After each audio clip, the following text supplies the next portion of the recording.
नमस्कार। स्वागत है आप सभी लोगों का हमारे चैनल की एक और वीडियो में। हमारी ये जो प्लैनेट्स की जो सीरीज चल रही है, जिसमें हम हर प्लैनेट को जान रहे हैं कि कौन सा प्लैनेट हमारे जीवन में क्या प्रभाव डालता है, किन चीज़ों को रिप्रेजेंट करता है, और फर्स्ट हाउस से लेकर 12th हाउस तक अगर कोई भी प्लैनेट हमारी कुंडली में जाता है तो उसके क्या प्रभाव हमारे जीवन के अंदर पड़ते हैं। और इस सीरीज में हम दो प्लैनेट्स के बारे में पहले ही बात कर चुके हैं, जो कि है सन और मून, यानी कि सूर्य और चंद्रमा। तो अगर अभी तक आपने वो वाली वीडियोस नहीं देखी तो कृपया कर देख लें, क्योंकि आज हम अपने तीसरे प्लैनेट के बारे में बात करेंगे, जो कि है मार्स यानी कि मंगल। कि मंगल का हमारे जीवन में क्या प्रभाव पड़ता है, और जब मंगल कुंडली के पहले भाव से लेकर 12वें भाव तक जाता है तो ये किन चीज़ों को रिप्रेजेंट करता है। जब मंगल कुंडली के फर्स्ट हाउस से लेकर 12th हाउस तक जाता है तो ये हमारी लाइफ के अंदर किन चीज़ों को दर्शाता है। तो आज हम मंगल के बारे में बात करेंगे। तो देखिए, सबसे पहले बात करते हैं मंगल हमारी लाइफ में किन चीज़ों का कारक है। तो मंगल हमारी स्किन को रिप्रेजेंट करता है, हमारी खाल को रिप्रेजेंट करता है, हमारी रगों के अंदर जो खून बहता है उसको भी मंगल ही रिप्रेजेंट करता है। साथ ही साथ जो फीमेल्स होती हैं उनका जो मेंस्ट्रुअल साइकिल होता है उसके ऊपर भी मार्स का ही आधिपत्य होता है। मार्स हमारी बॉडी की वार्मथ को भी रिप्रेजेंट करता है, कि हमारी बॉडी का जो टेम्परेचर है वो कितना ज़्यादा है, वो भी मार्स के ऊपर डिपेंड करता है। साथ ही साथ हमारा जो टेम्परामेंट होता है उसके ऊपर भी मंगल का ही आधिपत्य होता है। और जो व्यक्ति इरिटेट जल्दी हो जाते हैं तो उनकी कुंडली में भी कहीं ना कहीं मंगल खराब होता है, क्योंकि मंगल इरिटेशन का भी कारक है। मंगल हमारी करेज को दर्शाता है, हमारी ब्रेवरी को दर्शाता है, हमारी स्ट्रेंथ को भी मंगल ही दर्शाता है। साथ ही साथ हमारा जो हार्ट होता है, हमारा जो दिल होता है, वो सूर्य रिप्रेजेंट करता है, परंतु जो उस हार्ट की फंक्शनिंग होती है उसके ऊपर मंगल का आधिपत्य है। और मंगल को सबसे ज्यादा तब कंसीडर किया जाता है, मंगल को सबसे ज्यादा तब याद किया जाता है जब किसी व्यक्ति की शादी होने वाली होती है, कि कहीं व्यक्ति की कुंडली में मांगलिक दोष तो नहीं है, कहीं व्यक्ति की कुंडली में मंगल खराब तो नहीं है। तो इसलिए जब किसी व्यक्ति की शादी के लिए कुंडली मिलाई जाती है दूसरे व्यक्ति से, उस समय पर मंगल को सबसे ज्यादा याद किया जाता है। साथ ही साथ मंगल एक बहुत ही इंपॉर्टेंट चीज का कारक है। जिन लोगों की डेथ इलेक्ट्रिसिटी से होती है, फायर से होती है, एसिड से होती है, गोली लगने से होती है, तो उनकी कुंडली में भी कहीं ना कहीं मंगल खराब होता है। क्यों? क्योंकि मंगल एसिड, फायर, इलेक्ट्रिसिटी और गोली का कारक है। तो इसलिए अगर कुंडली में मंगल खराब होता है तो व्यक्ति की मृत्यु इन्हीं चीजों के कारण होती है। तो मंगल हमारी लाइफ के अंदर हमारे ब्रदर्स, हमारे भाइयों को भी दर्शाता है। साथ ही साथ मंगल हमारे परिश्रम, पराक्रम, हमारे हार्डवर्क को भी दर्शाता है। तो हमारी लाइफ के अंदर मंगल इन चीजों को रिप्रेजेंट करता है। अब बात करेंगे कुंडली में मंगल जब कुंडली के फर्स्ट हाउस से लेकर 12th हाउस तक जाएगा तो ये हर व्यक्ति की लाइफ में किन चीजों को रिप्रेजेंट कर रहा है। अब जिन लोगों को नहीं पता कि हाउसेस क्या होते हैं, तो मैं एक बार बता देता हूं कि 12 हाउसेस हमारी कुंडली में क्या होते हैं। बस आपको ध्यान एक चीज का रखना है कि हाउसेस कभी भी चेंज नहीं होते। ये जो आपको नंबर दिख रहे हैं राशियां हैं, ये किसी भी हाउस में कोई भी राशि हो सकती है, परंतु जो फर्स्ट हाउस है वो हमेशा फर्स्ट रहेगा, सेकंड हाउस सेकंड रहेगा, राशि चाहे उसमें कोई भी हो। तो आपको सिर्फ देखना इतना है कि मंगल किस हाउस में है, आपको नंबर्स नहीं देखने, सिर्फ हाउस देखना है। जैसे ही आपका फर्स्ट हाउस होता है, ये सेकंड हाउस होता है, ये थर्ड हाउस है, ये फोर्थ हाउस है, ये फिफ्थ है, ये सिक्स्थ है, ये सेवंथ है, ये एट्थ है, ये नाइन्थ हाउस है, ये 10th हाउस है, ये 11th हाउस है, 12th हाउस है। इसमें नंबर कोई भी हो सकते हैं, परंतु जो मैंने आपको हाउसेस बताए, हाउसेस हमेशा सेम ही रहेंगे। जब हम ये बात करेंगे कि मंगल का फर्स्ट हाउस में क्या इफेक्ट होगा, तो हम इस हाउस के बारे में बात कर रहे हैं, यहाँ पे चाहे नंबर कोई भी लिखा हो। तो इसलिए आशा करता हूँ आपको हाउसेस के बारे में पता लग चुका होगा। तो सबसे पहले बात करेंगे कि मंगल का कुंडली के फर्स्ट हाउस में क्या प्रभाव होता है। तो ऐसे लोग ना एनॉय बहुत जल्दी हो जाते हैं, इरिटेट बहुत जल्दी हो जाएंगे, इनको गुस्सा बहुत जल्दी आता है और बहुत तेज आता है, परंतु शांत भी जल्दी हो जाता है।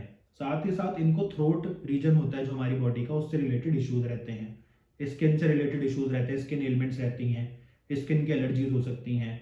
कई बार अगर मंगल फर्स्ट हाउस में अकेला और कुंडली में खराब भी हो तो ऐसे में दूर का विजन भी व्यक्ति का कमजोर हो जाता है।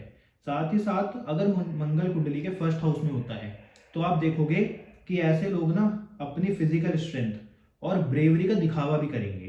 कहने का अर्थ ये है, एग्जाम्पल के लिए आप समझो कि एक व्यक्ति जिम जाता है, उसकी क्षमता है, कैपेसिटी है कि वो 80 केजीज वेट उठा सकता है, परंतु वो दिखावे के चक्कर में कि उसके अंदर ताकत ज्यादा है, स्ट्रेंथ ज्यादा है, वो ज्यादा ब्रेव है, उसके चक्कर में वो 120 किलो वेट उठाएगा। तो इसलिए अगर मंगल कुंडली के फर्स्ट हाउस में हो तो ऐसे लोग अपने स्ट्रेंथ और ब्रेवरी का दिखावा भी करते हैं। साथ ही साथ मंगल अगर कुंडली के फर्स्ट हाउस में होता है तो उसकी 7th दृष्टि कुंडली के 7th 7th हाउस पे होती है। तो ये कई बार मैरिज को खराब कर देता है, मैरिज में लड़ाई झगड़े भी करा देता है अगर इसकी स्थिति ठीक ना हो। तो कुंडली में मंगल अगर फर्स्ट हाउस में, तो ये प्रभाव आपको देखने को मिल सकते हैं। अब जब कुंडली में मंगल सेकंड हाउस में जाएगा, जो कि आपकी वेल्थ का है, आपकी फैमिली का है, आपके फूड का है, तो इसका क्या प्रभाव होगा इस बारे में जानते हैं।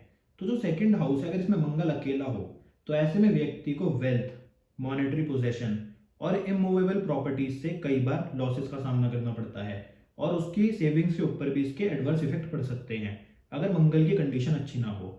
अगर मार्स सेकंड हाउस में हो, परंतु जो मार्स की राशि यानी कि 1 नंबर और 8 नंबर कुंडली के 4th हाउस या फिर 10th हाउस में लिखा हो और मार्स सेकंड हाउस में आ जाए, तो ऐसे में व्यक्ति को पैसों से रिलेटेड लॉसेस होते हैं, साथ ही साथ एसेट से रिलेटेड लॉसेस भी होते हैं, और इसको ही नहीं बल्कि इसकी फैमिली को भी पैसे और जो एसेट्स होते हैं उससे रिलेटेड लॉसेस का सामना करना पड़ता है। ये आपको देखने को मिलेगा। साथ ही साथ अगर मंगल सेकंड हाउस में होता है, तो ऐसे में व्यक्ति के ये पैसे और एसेट्स को हार्म भी करता है, और इस चीज से बचने का सिर्फ एक ही उपाय है, और वो ये है कि इस व्यक्ति की जो वाइफ होगी या फिर जो उसका हस्बैंड हो यानी कि जो उसका स्पाउस होगा, अगर वो लड़का है तो उसकी कुंडली में जो उसका नवमांश चार्ट है उसमें मंगल की स्थिति अच्छी होनी चाहिए। अगर इस व्यक्ति का जो स्पाउस है वो लड़की है, तो उस लड़की की कुंडली में जो त्रिमांशा चार्ट होता है उसमें मंगल की स्थिति अच्छी होनी चाहिए। तब व्यक्ति इस जो ये समस्या है मंगल की सेकंड हाउस की, इसके जो ये मतलब लॉस ऑफ एसेट्स देता है, लॉस ऑफ मनी देता है, इससे बचा जा सकता है। बात थोड़ी टेक्निकल है परंतु आप समझ गए होंगे, मैं ऐसे आशा करता हूँ। साथ ही साथ अगर मंगल कुंडली के सेकंड हाउस में होता है, तो ये जो व्यक्ति के स्पाउस होता है उसकी हेल्थ के ऊपर भी अपने एडवर्स इफेक्ट डालता है। क्यों? क्योंकि ये जो सेकंड हाउस है ये 7वें से 8वां घर है, तो इसलिए मंगल सेकंड हाउस में होता है तो ये व्यक्ति के स्पाउस के ऊपर कहीं ना कहीं उसकी हेल्थ के ऊपर अपने एडवर्स इफेक्ट डालता है, अपने बुरे प्रभाव डालता है।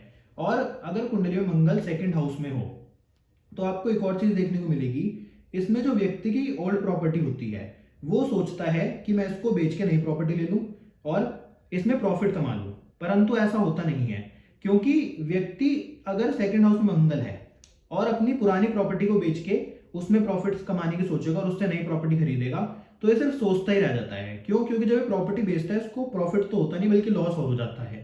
तो इसलिए अगर मंगल सेकंड हाउस में, तो ऐसे लोगों को अपनी प्रॉपर्टी बहुत ही सोच समझ के बेचनी चाहिए और किसी की सलाह जरूर लेनी चाहिए। नहीं तो अगर वो प्रॉफिट के बारे में सोच रहे हैं तो कई बार इनको लॉस भी देखने को मिलता है। तो ये था कुंडली में सेकंड हाउस में मंगल का प्रभाव। अब जब कुंडली मंगल तीसरे घर में जाएगा, तो थर्ड हाउस है आपके सिबलिंग्स का, आपके नेबर्स का, थर्ड हाउस है आपके हार्डवर्क का, थर्ड हाउस है आपके कम्युनिकेशन का। तो इसमें क्या प्रभाव अपने डालेगा? तो ये हाउस ना आपके ब्रदर सिस्टर का है, आपके स्पाउस के ब्रदर सिस्टर का है, वाइटैलिटी का है, आपके स्ट्रेंथ का है, आपके पावर का होता है। और इन क्वालिटीज को ना प्रॉफिटेबल बनाने के लिए जो डिटर्मिनेशन चाहिए उसको भी आपके कुंडली का थर्ड हाउस और मार्स ही रिप्रेजेंट करता है। इस हाउस का मार्स ना व्यक्ति को बहुत ज्यादा पराक्रमी और मेहनती बनाता है। क्यों? क्योंकि ये हाउस ही मेहनत का है, ये हाउस ही पराक्रम का है, और मंगल इन्हीं चीजों का कारक है। और व्यक्ति ना कई बार अपनी कम्युनिकेशन में कई बार कड़क मिजाज का होता है, मतलब व्यक्ति जब बोलता है तो लोगों को उसकी बात कई बार बुरी भी लग जाती है। ये भी कुंडली में थर्ड हाउस में मंगल का प्रभाव है। जिसका मार्स थर्ड में होगा, ऐसे व्यक्ति को ना अपने भाई बहनों से बहुत ज्यादा हेल्प और सपोर्ट मिलता है, but at the same time जो इस व्यक्ति के भाई बहन होते हैं वो इससे एक्सपेक्ट करते हैं कि ये व्यक्ति उनकी फाइनेंशियल और मटेरियल थिंग्स में हेल्प करेगा। कहने का मतलब इस व्यक्ति के जो भाई बहन होते हैं उसको सपोर्ट तो करेंगे, पर वो कई बार इससे एक्सपेक्ट करेंगे कि ये व्यक्ति अपने भाई बहनों की पैसों से रिलेटेड और उनकी मटेरियलिस्टिक थिंग्स से रिलेटेड हेल्प करे। कहने का मतलब इसके भाई बहन कई बार सेल्फिश भी हो जाते हैं, जिसके कारण वो उसको सपोर्ट करते हैं और इस व्यक्ति को लगता है कि वो मेरे को मतलब दिल से सपोर्ट कर रहे हैं, परंतु ऐसा होता नहीं है। तो ये प्रभाव आपको मंगल थर्ड हाउस में होगा तो देखने को मिल सकते हैं। परंतु ऐसा व्यक्ति अपने हार्ड वर्क से कुछ भी जीवन में प्राप्त कर सकता है, क्योंकि मेहनती होता ही होता है। अब जब कुंडली में फोर्थ हाउस में मंगल यानी कि मार्स जाएगा, तो किन चीजों को दर्शा रहा है? ये जो फोर्थ हाउस है आपकी मदर का है, आपकी व्हीकल्स का है, आपकी प्रॉपर्टीज का है, आपके घर का है। और मंगल भी कहीं ना कहीं आप देखोगे कि प्रॉपर्टीज का भी कारक है। तो ये ना बहुत इंपॉर्टेंट पोजीशन है मार्स की। क्यों? क्योंकि आपकी मदर का है, कन्वेंस का है, साथ ही साथ आपके हार्ट का है, आपके मूवेबल और इमूवेबल एसेट्स का है, जैसे मैंने बताया प्रॉपर्टीज का है।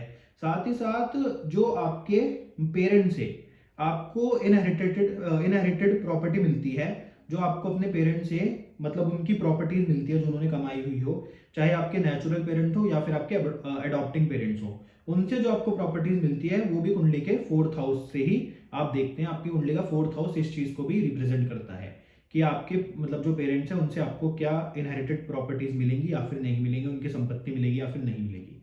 उसमें सेकंड हाउस भी इंपॉर्टेंट है परंतु 4th हाउस भी इंपॉर्टेंट है। तो 4th हाउस इन चीजों को भी दर्शाता है। इस हाउस में जो मार्स के रिजल्ट होंगे वो मार्स किस राशि में है उसके ऊपर बहुत ज्यादा डिपेंड करेंगे। यहाँ पर आपको नंबर जरूर देखना है कि मार्स अगर 1 नंबर राशि में है, 8 नंबर राशि में है, या फिर जुपिटर की राशि में है, या फिर सूर्य की राशि में है, तो ये बहुत अच्छे प्रभाव देगा। परंतु वहीं पर अगर मार्स इस हाउस में नीच का हो जाए या फिर अपने शत्रु ग्रह की राशियों में आ जाए तो कई बार ये एसेट से रिलेटेड प्रॉब्लम्स भी क्रिएट करता है। साथ ही साथ कई बार घर में लड़ाई झगड़े भी कराते हैं क्योंकि मार्स एक मतलब आप मानो कि गुस्से का प्लैनेट भी है। तो ये प्रभाव आपको देखने को मिलेंगे। साथ ही साथ अगर राशि मार्स की हो, सन की हो, जुपिटर की होगी तो व्यक्ति के ना अपनी माँ से बहुत अच्छे रिलेशन होंगे। साथ ही साथ व्यक्ति का जो चाइल्डहुड होगा बहुत अच्छा होगा। व्यक्ति ने अपने चाइल्डहुड में जो इच्छा रखी होगी इसके माता पिता उसको भी पूरा करेंगे और उसको ना अपने पेरेंट्स की प्रॉपर्टी भी मिलती है। साथ ही साथ ये व्यक्ति ना खुद भी मतलब बहुत मेहनती होते हैं किस चीज में, प्रॉपर्टीज बनाने के मामले में। तो इस व्यक्ति को अगर मतलब कुंडली में मंगल 4th हाउस में और अच्छी पोजीशन में, जैसे मैंने आपको बताया अपने मित्रों की राशि में है, अपनी उच्च राशि में है, तो ऐसे में व्यक्ति के पेरेंट्स उसको प्रॉपर्टी देते ही देते हैं। साथ ही साथ ऐसा व्यक्ति अपनी मेहनत से भी कई प्रॉपर्टीज बनाएगा। अगर ये लोग ना स्मोकिंग वगैरह या फिर ड्रिंकिंग वगैरह ना करें तो ऐसे लोगों को ना 60 साल की उम्र तक भी कोई हार्ट से रिलेटेड इशू नहीं होता, हार्ट की कोई भी डिसीज नहीं होती। साथ ही साथ ऐसे लोगों को अगर कुंडली में मंगल 4th हाउस में हो और अच्छी पोजीशन में हो, ऐसे लोगों को वो जो बहुत ज्यादा पावरफुल लोग होते हैं, चाहे प्राइम मिनिस्टर, प्रेसिडेंट या फिर बहुत ही अच्छी एडमिनिस्ट्रेटिव मतलब पोजीशन पे जो लोग होते हैं, उनसे कहीं ना कहीं हेल्प मिलती है और साथ ही साथ वो लोग इनको सपोर्ट भी करते हैं। और अगर स्ट्रॉन्ग मार्स होगा तो ये बंदा ना खुद भी बहुत पावरफुल बन सकता है, ये भी आपको देखने को मिलेगा। इस हाउस का मार्स ना प्रोफेशन, करियर, पॉलिटिक्स के लिए बहुत ही ज्यादा फेवरेबल बताया गया है क्योंकि अगर 4th हाउस में मंगल होगा तो उसकी 7वीं दृष्टि 10th हाउस जो कि आपका प्रोफेशन है इसके ऊपर होगी। तो इसलिए ऐसे व्यक्ति का प्रोफेशन, करियर और पॉलिटिक्स में इनको मतलब कभी भी डाउनफॉल देखने को नहीं मिलता, हमेशा तरक्की मिलती है। पर शर्त इतनी है कि मार्स की जो मतलब एक पोजीशन है, मार्स का जो एक अपने अंदर स्ट्रेंथ है, स्ट्रांग है या फिर नहीं है, ये चीज आपको देखनी जरूरी है। कहने का मतलब मार्स की आपको सिचुएशन देखनी जरूरी है, किस राशि में है, कौन से ग्रहों की दृष्टि है। परंतु अगर 4th हाउस में मार्स अपनी उच्च राशि, अपने मित्रों की राशि में बैठा है और उसके 10th हाउस पे दृष्टि है तो आप देखोगे कि ऐसे व्यक्ति को कभी भी करियर से रिलेटेड इश्यूज नहीं आएगा। साथ ही साथ ना ऐसे लोग बहुत ज्यादा बोल्ड होते हैं। साथ ही साथ ऐसे लोग ना अपनी लाइफ के अंदर जो डिफिकल्ट सिचुएशंस होती है उनको फेस करने की ताकत भी रखते हैं और ये लोग बहुत ज्यादा जनरस होते हैं। इनको दूसरों की मदद करने का भी बहुत शौक होता है और जिन लोगों को हेल्प चाहिए होती है ये लोग उनकी हेल्प भी करते हैं। 4th हाउस का मार्स ना व्यक्ति की जो मदर होती है और जो स्पाउस होती है कई बार ना उनके बीच के रिलेशन खराब कर सकता है। कहने का मतलब 4th हाउस में अगर मार्स है तो इस व्यक्ति के अपनी मदर और स्पाउस से रिलेशन खराब नहीं होंगे, परंतु इस व्यक्ति की जो मदर होगी और जो इसकी स्पाउस होगी यानी कि सास या फिर बहू या फिर सास या फिर जमाई, उनके आपस में रिलेशन कई बार खराब हुए देखे गए हैं। क्यों? क्योंकि मैंने आपको बताया ना मार्स कहीं ना कहीं एक मतलब एंगर का प्लैनेट है, एक लड़ाई झगड़े का प्लैनेट है। तो इसलिए 4th हाउस का मार्स कई बार जो अपनी माँ होती है और जो अपना स्पाउस होता है उनके बीच में आपस में लड़ाई करा देता है। तो ये प्रभाव आपको अगर कुंडली में 4th हाउस में मार्स है तो ये देखने को मिल सकते हैं। अब जब कुंडली में 5th हाउस में मार्स जाएगा तो इसके क्या प्रभाव आपको देखने को मिलेंगे।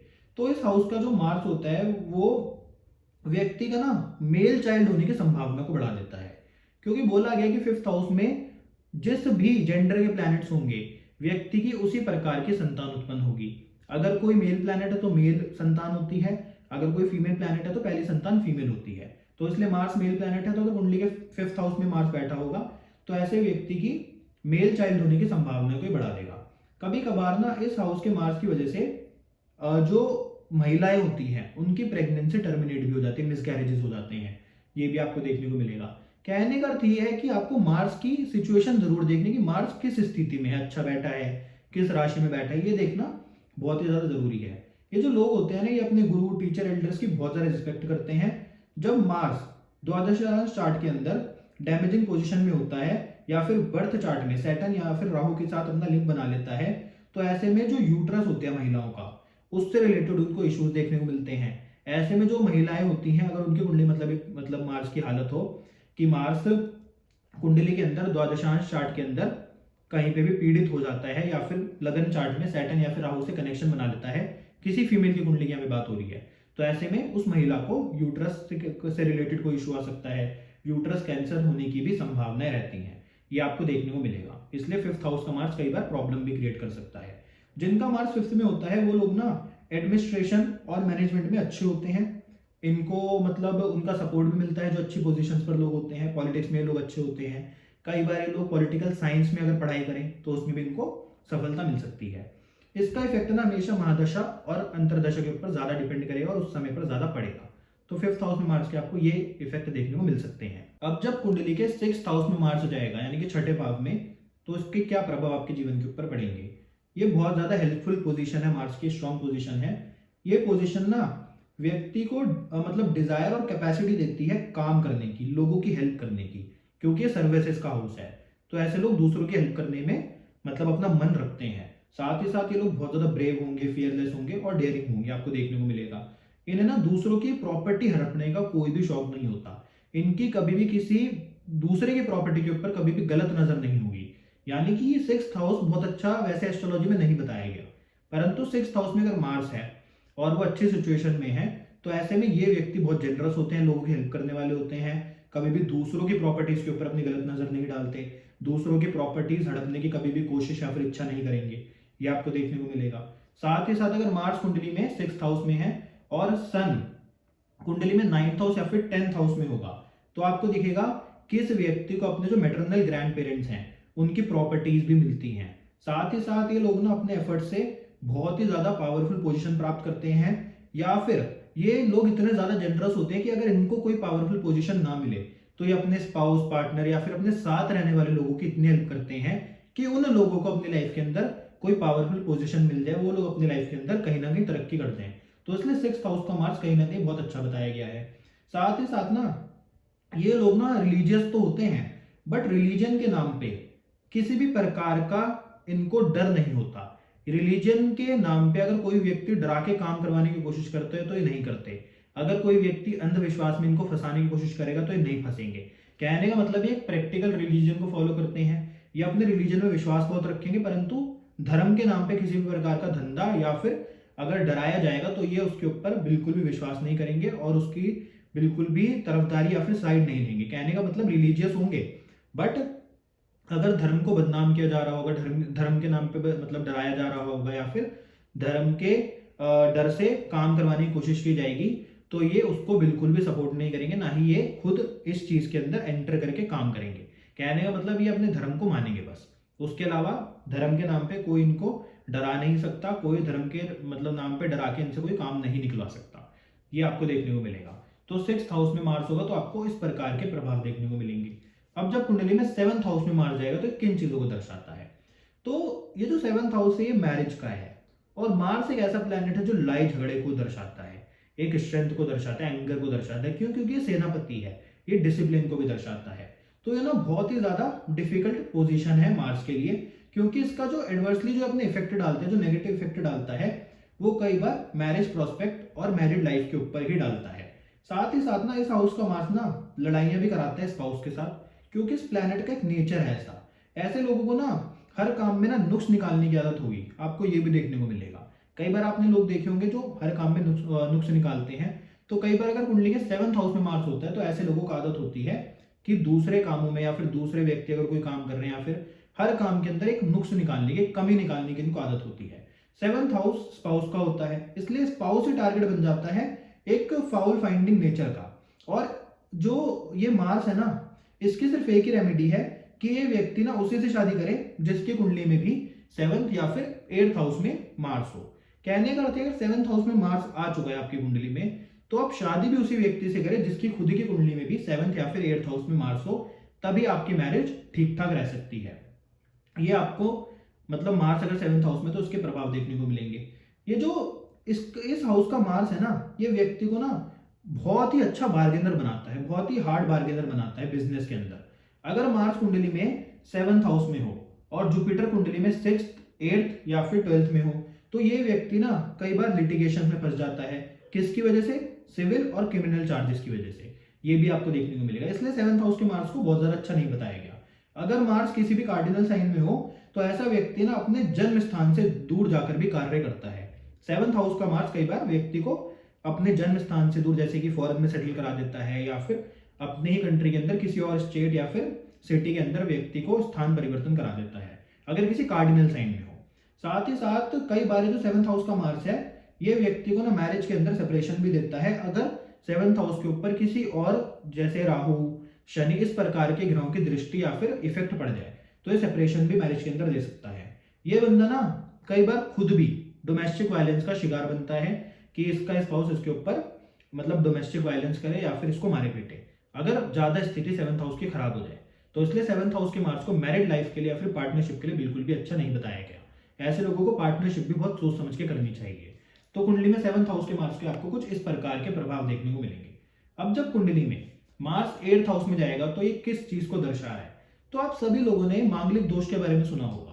तो मांगलिक दोष कब बनता है, जब मार्स कुंडली में 12th हाउस में हो, 1st हाउस में हो, 4th हाउस में हो, 7th हाउस में और 8th हाउस में हो।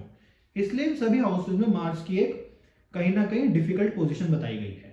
तो जब कुंडली में मार्स 8th हाउस में होगा तो ये सबसे ज्यादा रिस्की पोजीशन है मार्स की, किसके लिए, उसके लिए और स्पाउस दोनों के लिए। क्योंकि जो ये मांगलिक दोष है, इसका जो मेन इफेक्ट है वो तो आपकी मैरिज में ही पड़ रहा है ना, आपकी मैरिड लाइफ में ही पड़ रहा है। तो इसलिए 8th हाउस में अगर मार्स होता है तो व्यक्ति के खुद के लिए और इसके स्पाउस दोनों के लिए एक रिस्की पोजीशन है। ये ना mutual relationship, companionship, health, happiness को, सब कुछ, हर चीज को कहीं ना कहीं एडवर्सली और नेगेटिव इफेक्ट करता है अगर 8th हाउस में मार्स हो, कि आपके रिलेशनशिप को खराब करेगा, कंपेनियनशिप को खराब करेगा, आपकी हेल्थ को खराब रखेगा, आपको लाइफ के अंदर मतलब हैप्पीनेस नहीं देगा। तो 8th हाउस का मार्स इसलिए बहुत ज्यादा अच्छा नहीं बताया गया।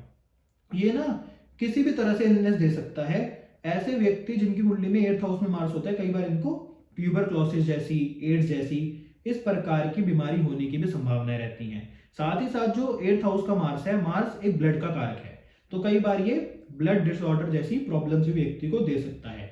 जिन लोगों को एनिमल से इंजरी होती है कि गाय ने मार दिया, भैंस ने मार दिया, कुत्ते ने काट लिया, तो कुंडली में कई बार उनकी भी 8th हाउस में मार्स पाया गया है। कहने का मतलब जो एनिमल से इंजरी होती है उसको भी मार्स ही कहीं ना कहीं रिप्रेजेंट करता है। तो इसलिए एनिमल से इंजरी होने की संभावना रहती है अगर कुंडली के 8th हाउस में मार्स हो। साथ ही साथ ना अगर कुंडली में 8th हाउस में मार्स हो और कुंडली में जो सैटर्न और राहु है वो भी बहुत ज्यादा मतलब अच्छी कंडीशन में हो, तो ये मार्स की जो पोजीशन है ये कहीं ना कहीं इनकम के पॉइंट ऑफ व्यू से अच्छी बताई गई है। कि 8th हाउस का मार्स वैसे मैरिड लाइफ वगैरह के लिए बहुत अच्छा नहीं बताया गया, हेल्थ वगैरह सब कुछ खराब करता है, पर कुंडली में अगर सैटर्न और राहु की पोजीशन अच्छी हो, सैटर्न और राहु कुंडली के अंदर स्ट्रॉन्ग बैठे हो, तो ऐसे में ये अगर आप इसको इनकम के पॉइंट ऑफ व्यू से देखोगे तो ये बहुत ही ठीक पोजीशन मार्स के लिए बताई गई है। बट हेल्थ के लिए और मैरिज के लिए, लव के लिए हमेशा 8th हाउस का मार्स खराबी ही उत्पन्न करता है, उसको कभी भी अच्छा नहीं बताया जाएगा। तो 8th हाउस में मार्स के आपको कुछ इस प्रकार के प्रभाव देखने को मिलेंगे। अब जब कुंडली में 9th हाउस में मार्स जाएगा तो ये किस चीज को रिप्रेजेंट कर रहा है, इस हाउस का मार्स एंसेस्ट्रल प्रॉपर्टीज में इश्यूज क्रिएट करता है। व्यक्ति को अपनी पिता की, अपनी माता की, अपने दादा दादी की प्रॉपर्टीज में पूरा शेयर नहीं मिलता, इसके भाई बहन, इसके रिश्तेदार इसके शेयर को हड़प लेते हैं। इन प्रॉपर्टीज की वजह से व्यक्ति के जो फैमिली होती है उसके अंदर आपस में फाइट्स होती हैं, क्वेरल्स होती हैं, लड़ाई झगड़े होते हैं, ये आपको देखने को मिलेगा। साथ ही साथ ना इनके जो लड़ाई झगड़े होते हैं प्रॉपर्टीज से रिलेटेड, वो कहीं ना कहीं सालों साल चलते हैं, एक जनरेशन से दूसरी जनरेशन तक चलते हैं। ऐसे व्यक्ति के जो अपने रियल भाई बहन होते हैं वो भी इसके दुश्मन बन जाते हैं। साथ ही साथ जिन लोगों के यहाँ पर जो प्रॉपर्टी से रिलेटेड लड़ाई झगड़े होते हैं और आपस में मर्डर्स भी हो जाते हैं, तो कई बार उनकी कुंडली में भी 8th हाउस में मार्स, 9th हाउस में मार्स देखा गया है। क्योंकि 9th हाउस में अगर मार्स है उसकी कंडीशन अच्छी नहीं है तो वो कई बार बहुत मतलब बड़े इफेक्ट, एडवर्स इफेक्ट दे सकता है प्रॉपर्टी से संबंधित, परिवार में ही, आपस में परिवार में ही मतलब प्रॉपर्टी को लेकर लड़ाई झगड़े चलते रहते हैं। अगर किसी पेरेंट को पता लगे कि उसके बच्चे की या फिर उसके मतलब चाइल्ड की कुंडली के अंदर 9th हाउस में मार्स है, तो उसको ना कभी भी अपने बच्चों को कोई भी चीज ज्वाइंट ऑनरशिप में नहीं दिलानी चाहिए। अपने बच्चों के काम उसको हमेशा अलग रखवाने चाहिए। अगर उसके 2 बच्चे हैं, 3 बच्चे हैं, अपने बच्चों की प्रॉपर्टीज को पहले ही बांट कर चलना चाहिए। कहने का मतलब अगर आपको पता लगता है कि आपके बच्चे की कुंडली में 9th हाउस में मार्स आ गया है, तो कभी भी इस व्यक्ति को कोई भी काम ज्वाइंट ऑनरशिप में मत कराओ, इसके भाई बहनों के साथ मत कराओ, इसके किसी चाचा ताऊ के साथ मत कराओ। इसको हमेशा जो भी आपको काम कराना है बिल्कुल अलग कराओ तो बेटर रहेगा। क्योंकि कई बार ये व्यक्ति बहुत अच्छे होते हैं परंतु इनके जो चाचा ताऊ होते हैं या फिर इनके जो लालची आपस के रिश्तेदार होते हैं वही इनकी प्रॉपर्टीज के ऊपर अपनी गलत नजर डाल देते हैं, इनके काम धंधों को खराब करने की कोशिश करते हैं। साथ ही साथ ऐसे लोगों को ना अपने जो चाचा चाची वगैरह होते हैं उनसे भी हमेशा दूर रहना चाहिए, ज्यादा उनके करीब ना रहे तो बेटर है। साथ ही साथ इस व्यक्ति के ना जो इनहेरिटेंस में अगर डेट्स या फिर लाइबिलिटीज होती हैं तो उसका जो बर्डन होता है, उसका जो लोड होता है वो इस व्यक्ति के ऊपर आ जाता है। कि अगर इसके पेरेंट्स ने या फिर इसके दादा दादी वगैरह ने कोई प्रॉपर्टी ली है और उसके अंदर पहले से ही डेट है, लोन चल रहा है, परंतु इसके दादा दादी वगैरह की मृत्यु हो जाती है, तो उसको जो लोन होता है, वो जो इसका मतलब बर्डन होता है लोन वगैरह का या फिर डेट वगैरह का, वो सारा इसको चुकाना पड़ता है अगर वो प्रॉपर्टीज को चाहिए। मतलब कहने का मतलब कर्म इसके दादा दादी या फिर इसके पेरेंट्स ने करे, परंतु उसका जो बुरा प्रभाव है, उसकी जो फ्री का जो लोन है, जो डेट है, वो सारा इसको चुकाना पड़ता है। अगर कई बार जो ये लोग होते हैं, इनके पेरेंट्स या फिर इनके दादा दादी वगैरह कोई कर्जे के ऊपर प्रॉपर्टी ले लेते हैं तो वो तो मर जाते हैं, परंतु जो उसका कर्जा होता है वो इस व्यक्ति को चुकाना पड़ जाता है, व्यक्ति फंस जाता है। तो ये भी आपको देखने को मिलेगा, सारा लोड इस व्यक्ति के ऊपर आ जाता है। इन लोगों को ना कभी भी ज्वाइंट बिजनेस नहीं करना चाहिए अपने कजन्स के साथ, और ज्वाइंट प्रॉपर्टी भी नहीं लेनी चाहिए। साथ ही साथ इस हाउस का मार्स ना व्यक्ति को बहुत बार हेल्प करता है पावरफुल लोगों से कांटेक्ट बनाने में, जिसकी वजह से ना ये व्यक्ति ना पॉलिटिक्स या फिर एडमिनिस्ट्रेशन में या फिर उससे रिलेटेड काम में अपने जीवन के अंदर सक्सेस प्राप्त करता है। तो इसलिए 9th हाउस का मार्स भी बहुत अच्छा नहीं बताया गया, परंतु एक बात हमेशा आपको याद रखनी है, फलादेश बिना किसी राशि को देखकर हम अभी कर रहे हैं, परंतु जब इसमें दूसरे ग्रह का इफेक्ट आता है, राशियों का इफेक्ट आता है, तो जितने भी हाउसेस के हमने आपको फलादेश बताया उसके अंदर आपको चेंजेस देखने को मिल सकते हैं। तो इसलिए 9th हाउस में अगर मार्स है तो कभी भी अपने किसी भी रिश्तेदार के साथ कोई भी ज्वाइंट में बिजनेस ना करे, कोई प्रॉपर्टी ना खरीदे, अपने भाई बहनों के साथ कोई काम धंधे ना करे, नहीं तो आगे जाकर रिलेशन भी खराब होते हैं, लड़ाई झगड़े भी होते हैं, उसको कोई फायदा नहीं है। परंतु ये लोगों को जिनकी कुंडली में 9th हाउस में मार्स है, इनको पॉलिटिक्स से बहुत फायदा होता है, एडमिनिस्ट्रेशन से बहुत फायदा होता है, ऐसे कामों में इनको सफलता प्राप्त हो सकती है। अब जब कुंडली में 10th हाउस में मार्स जाएगा तो क्या होगा, तो ये ना मार्स की सबसे ज्यादा अच्छी पोजीशन बताई गई है, क्योंकि काल पुरुष की कुंडली में जो 10th हाउस है मकर राशि है, और मकर राशि में जो मार्स होता है वो उच्च का होता है। तो इस हाउस में जो मार्स की पोजीशन है बहुत अच्छी बताई गई है, परंतु इसकी 3 कंडीशंस हैं कि मार्स 10th हाउस में खुद की राशि में नहीं होना चाहिए, मार्स अकेला होना चाहिए, और सैटर्न, राहु या फिर सन या फिर जुपिटर कुंडली के 12th हाउस में नहीं होने चाहिए। ये 3 कंडीशन बताई गई हैं अगर मार्स 10th हाउस में और आपको इसके अच्छे रिजल्ट लेने हैं। मैं एक बार आपको दोबारा से 3 कंडीशन बता देता हूं कि मार्स खुद की राशि में नहीं होना चाहिए, यानी कि 10th हाउस का मार्स 1 नंबर या फिर 8 नंबर राशि में नहीं होना चाहिए। दूसरा, अगर मार्स कुंडली में 10th हाउस में है उस समय पर सैटर्न, राहु या फिर सन या फिर जुपिटर कुंडली के 12th हाउस में नहीं होनी चाहिए। और तीसरी कंडीशन ये है कि मार्स के ऊपर किसी मतलब मैलेफिक ग्रह की दृष्टि भी नहीं होनी चाहिए। तो ये मार्स आपको बहुत ही ज्यादा ब्रिलियंट रिजल्ट दे सकता है, ऐसे व्यक्ति अपनी जॉब, अपने करियर में बहुत ज्यादा सफलता प्राप्त कर सकते हैं। साथ ही साथ अगर कुंडली में 10th हाउस में मार्स है और बहुत ही अच्छी कंडीशन में बैठा हुआ है तो ऐसे व्यक्ति को पॉलिटिकल करियर में भी बहुत ज्यादा अच्छी आउटस्टैंडिंग सक्सेस भी मिलती है। साथ ही साथ ऐसे व्यक्ति अगर प्रॉपर्टी और ब्रोकरेज के प्रोफेशन में जाते हैं तो उसमें भी इनको सफलता प्राप्त कर मिलती है। ऐसे व्यक्ति प्रॉपर्टी और ब्रोकरेज के अगर काम में जाए तो इनको उन कामों में, उन प्रोफेशन में बहुत ज्यादा सफलता प्राप्त होती है। और जो लोग कंप्यूटर, इलेक्ट्रिकल्स या फिर इलेक्ट्रॉनिक जैसी किसी भी फील्ड में जाते हैं और 10th हाउस में उनकी कुंडली में मार्स है और अच्छी कंडीशन में बैठा है तो उनको इस फील्ड में भी, इन तीनों चारों फील्ड में भी सफलता प्राप्त होती है। कहने का मतलब अगर मार्स कुंडली के 10th हाउस में है तो इन लोगों को कौन से प्रोफेशन चूज करने चाहिए? ऐसे लोग पॉलिटिक्स में जा सकते हैं, ऐसे लोग एडमिनिस्ट्रेशन में जा सकते हैं, ऐसे लोग इलेक्ट्रिकल्स में जा सकते हैं, कंप्यूटर में जा सकते हैं, इलेक्ट्रॉनिक फील्ड में जा सकते हैं, प्रॉपर्टी के काम में जा सकते हैं, ब्रोकरेज के काम में जा सकते हैं। इन सभी में इनको कहीं ना कहीं सफलता प्राप्त होती है। साथ ही साथ अगर कुंडली में 10th हाउस में मार्स है, उसकी कंडीशन अच्छी है, तो ऐसे लोगों को आपको दिखेगा कि फादर और जो सन होंगे उनके बीच में रिलेशन बहुत अच्छे होते हैं। ये मार्स की बहुत ही अच्छी पहचान है कि वो रिलेशन को अच्छा भी करता है। इस हाउस का ना मार्स जो होता है वो ना व्यक्ति को अच्छी खासी लव, केयर और इफेक्शन भी दिलाता है चाइल्डहुड में। कहने का मतलब 10th हाउस का मार्स बचपन से लेकर जब तक व्यक्ति बड़ा नहीं हो जाता, उसकी मृत्यु नहीं हो जाती, और अगर कुंडली में अच्छी स्थिति में बैठा है मार्स तो बहुत ही अच्छे अपने प्रभाव देता है।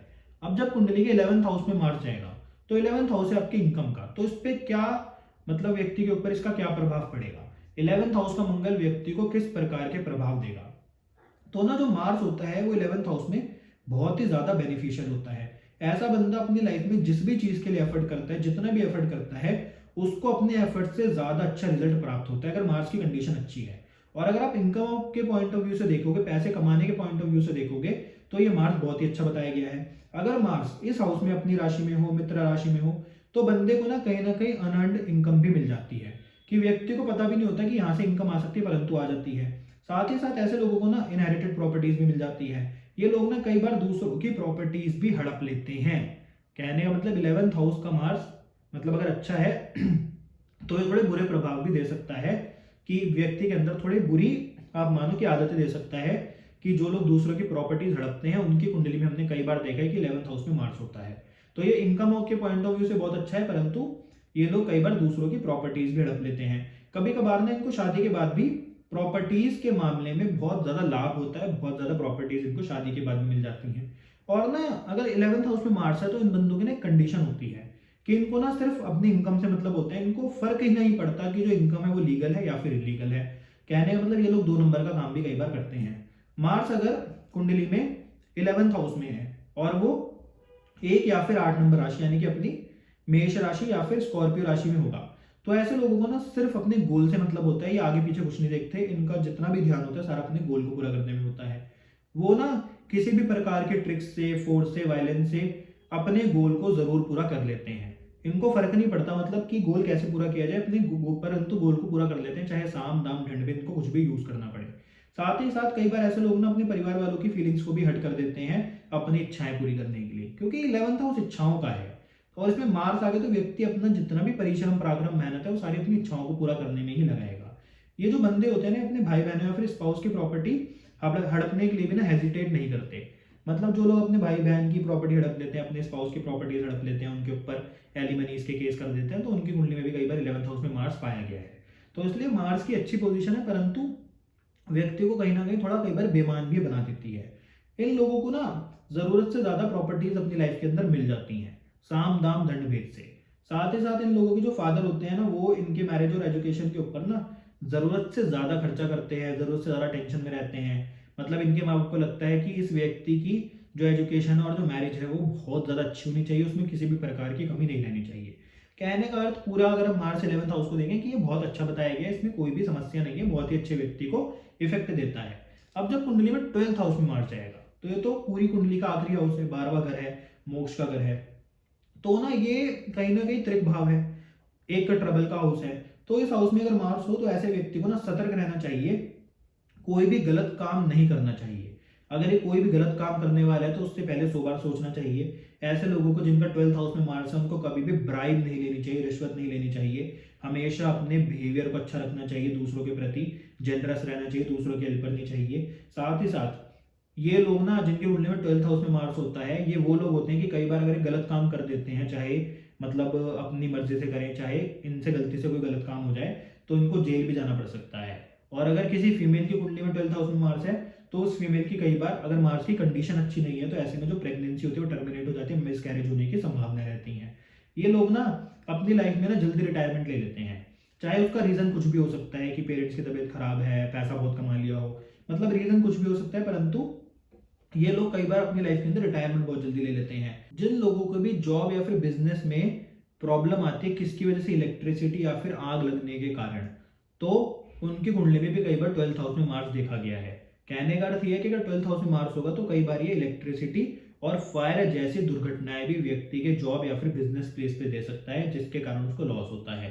साथ ही साथ अगर इस हाउस में मार्स होगा तो व्यक्ति को जो थीव्स होते हैं, चोर होते हैं, जो डकैट्स होते हैं, जो रॉबर्स होते हैं, वो व्यक्ति को मतलब हानि पहुंचा सकते हैं, व्यक्ति के ऊपर अटैक कर सकते हैं, या फिर व्यक्ति इन सभी मतलब लोगों के अटैक का शिकार भी बन सकता है। कुछ लोगों को ना इस हाउस में जो मार्स होता है वो इन्वेस्टिगेशन या फिर इंक्वायरी को भी फेस करवा सकता है। जिनका 12th हाउस में मार्स है कई बार उनके जीवन के अंदर रेड पड़ने की संभावनाएं भी रहती हैं, चाहे सीबीआई की रेड हो, इनकम टैक्स की रेड हो, किसी की भी रेड हो। तो इसलिए 12th हाउस अपने आप में एक ट्रबल क्रिएटर हाउस आप इसको बोल सकते हो है। साथ ही साथ 12th हाउस में मार्स होगा तो ऐसे व्यक्ति को अपनी लाइफ के अंदर कई बार हैवी लॉसेस का भी सामना करना पड़ता है। ऐसे लोग अगर गैम्बलिंग करें, बैटिंग करें या फिर कार्ड्स गेम खेलें पैसा कमाने के लिए, तो उसमें भी इनको हमेशा लॉस ही होते हैं, बहुत ज्यादा फायदा देखा नहीं गया। कभी कभार अगर व्यक्ति को डेथ सेंटेंस मिलता है तो उनकी कुंडली में भी 12th हाउस में मार्स देखा गया है, क्योंकि जो 12th हाउस है तो मोक्ष का है, तो हर चीज से छूटने का है। तो इसलिए कई बार जिन लोगों को डेथ सेंटेंस मिलता है उनकी कुंडली में कहीं ना कहीं 12th हाउस में मार्स पाया गया है। कई लोग जिनका इस हाउस में मार्स है वो ना संन्यास भी ले लेते हैं, परंतु कुछ लोग ऐसे भी होते हैं जिनका 12th हाउस में मार्स है, वो संन्यास लेके अपने घर पे वापस भी आ जाते हैं अगर 12th हाउस में मार्स के साथ कोई सॉफ्ट प्लैनेट भी बैठो, जैसे चंद्रमा, जुपिटर। ये लोग ना अपने लाइफ, अपना जो स्पाउस होता है उसको लाइफ के अंदर बहुत ज्यादा सपोर्ट करते हैं, चाहे खुद पीछे रह जाए परंतु अपने जो स्पाउस होता है उसको सपोर्ट करेंगे। ये ना मैरिड लाइफ के लिए ना बहुत ज्यादा अच्छी पोजीशन मार्स की नहीं बताई गई। 12 या 24 साल की उम्र तक कई बार इन लोगों को ना ब्लीडिंग इंजरीज रहती हैं, चोट लगने की संभावनाएं रहती हैं, प्रॉब्लम्स रहती हैं। माइनर और मतलब मेजर सर्जिकल ऑपरेशन भी देते हैं अगर 12th हाउस में मार्स होता है। और जिन महिलाओं को ज्यादा मतलब प्रेगनेंसी के बाद जो ऑपरेशन से बच्चा होता है, उनकी कुंडली में भी कई बार मार्स 12th हाउस में देखा गया है। कहने का मतलब ये कि मार्स की 12th हाउस में पोजीशन अच्छी नहीं बताई गई। तो आज हमने बात करी मार्स के बारे में। आशा करता हूँ आपको वीडियो पसंद आएगा, तो वीडियो पसंद आए तो लाइक करें, शेयर करें, चैनल को सब्सक्राइब जरूर करें। तो आज हमने मार्स की बात करी कि इसका आपके जीवन के ऊपर क्या प्रभाव पड़ता है, और कुंडली में जब मार्स कुंडली के फर्स्ट हाउस से लेकर 12th हाउस तक जाते हैं तो किन चीजों को रिप्रेजेंट करता है। तो आपसे मिलते हैं अगली वीडियो में। धन्यवाद।